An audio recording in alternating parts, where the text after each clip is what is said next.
அன்னை தகவல் சேனலில் இன்றைக்கி என்ன பார்க்க போகிறோம் அப்படின்னா, the principal chief commissioner of income tax Tamil Nadu and Puducherry Chennai, வருமான வரித்துறை முதன்மை தலைமை ஆணையர் தமிழ்நாடு மற்றும் புதுச்சேரி சென்னையில் பணி அப்படின்னு சொல்லியிருக்காங்க. மொத்தம் எத்தனை போஸ்டிங் அப்படின்னா 33 போஸ்டிங் சொல்லியிருக்காங்க. ஸ்போர்ட்ஸ் பர்சன் போஸ்டிங் அப்படின்னு சொல்லியிருக்காங்க. பிளேஸ் ஆஃப் போஸ்டிங் எங்கெங்கே போடுறாங்க அப்படின்னா தமிழ்நாடு மற்றும் புதுச்சேரி அப்படின்னு சொல்லியிருக்காங்க.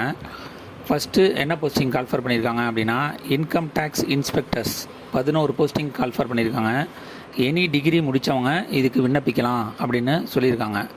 வயது வரம்பு 5/10/2024 அன்னைக்கு 18லேருந்து 30 வயசு இருக்கிறவங்க இதுக்கு விண்ணப்பிக்கலாம் அப்படின்னு சொல்லியிருக்காங்க. சேலரி 9,300லேருந்து 34,800 தரோம் அப்படின்னு சொல்லியிருக்காங்க.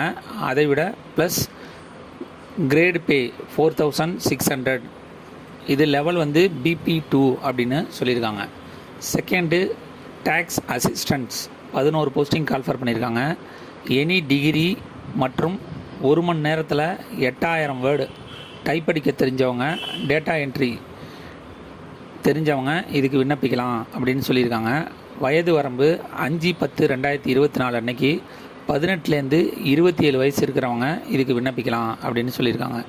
சேலரி 5,200லேருந்து 20,200 plus grade pay 2,400, grade BP1 அப்படின்னு சொல்லியிருக்காங்க. Third multi tasking staff 11 posting call for பண்ணியிருக்காங்க. 10th பாஸ் பண்ணவங்களே இதுக்கு விண்ணப்பிக்கலாம் அப்படின்னு சொல்லியிருக்காங்க. வயது வரம்பு 5/10/2024 அன்னைக்கு 18லேருந்து 27 வயசு இருக்கிறவங்க இதுக்கு விண்ணப்பிக்கலாம் அப்படின்னு சொல்லியிருக்காங்க.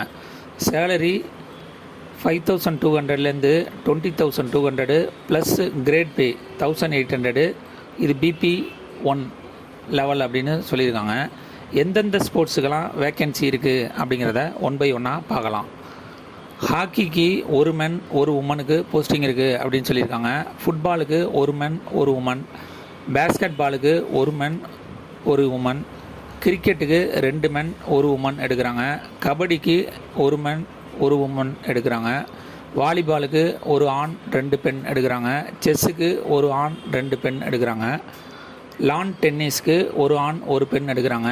டேபிள் டென்னிஸுக்கு ஆண்கள் கிடையாது, பெண்கள் மட்டும் 1 எடுக்கிறாங்க. பேட்மிண்டனுக்கு 1 ஆண் 1 பெண் எடுக்கிறாங்க. பாடி பில்டிங்க்கு 1 ஆண் எடுக்கிறாங்க, பெண் கிடையாது. ஸ்விம்மிங்க்கு 2 ஆண்கள் 1 பெண் எடுக்கிறோம் அப்படின்னு சொல்லியிருக்காங்க. அத்லெட்டிக்ஸு 1 ஆண் 2 பெண் எடுக்கிறாங்க. ரெஸ்லிங்க்கு 1 ஆண் 1 பெண் எடுக்கிறாங்க. வெயிட் லிஃப்டிங்க்கு 1 ஆண் 1 பெண் எடுக்கிறாங்க. ஏஜ் ரிலாக்ஸேஷன் யார் யாருக்கெல்லாம் கொடுத்துருக்காங்க அப்படின்னா SC/ST கேண்டிடேட்டாக இருந்தாங்க அப்படின்னா 5 years ஏஜ் ரிலாக்ஸேஷன் இருக்குது அப்படின்னு சொல்லியிருக்காங்க. OBC கேண்டிடேட்டாக இருந்தாங்க அப்படின்னா அவங்களுக்கு 3 years ஏஜ் ரிலாக்ஸேஷன் இருக்குது அப்படின்னு சொல்லியிருக்காங்க. அதுவே எக்ஸ் சர்வீஸ்மேன் கேண்டிடேட்டாக இருந்தாங்க அப்படின்னா ஆஸ் பர் கவர்மெண்ட் பாலிசி பிரகாரம் ஏஜ் ரிலாக்ஸேஷன் கொடுக்குறோம் அப்படின்னு சொல்லியிருக்காங்க. செலெக்ஷன் ப்ராசஸ் எப்படி நடத்துகிறாங்க அப்படின்னா எத்தனை பேர் விண்ணப்பிக்கிறாங்களோ அத்தனை பேர்லேருந்து ஷார்ட் லிஸ்ட் பண்ணுறாங்க. சர்டிஃபிகேட் வெரிஃபிகேஷன் மூலியமாக வேலைக்கு சேர்த்துக்கிறோம் அப்படின்னு சொல்லியிருக்காங்க.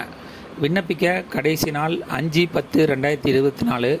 டிஸ்கிரிப்ஷனில் லிங்க் கொடுத்துருங்க. விண்ணப்பித்து வெற்றி பெற்று பணியில் சேர்க. நன்றி, வணக்கம்.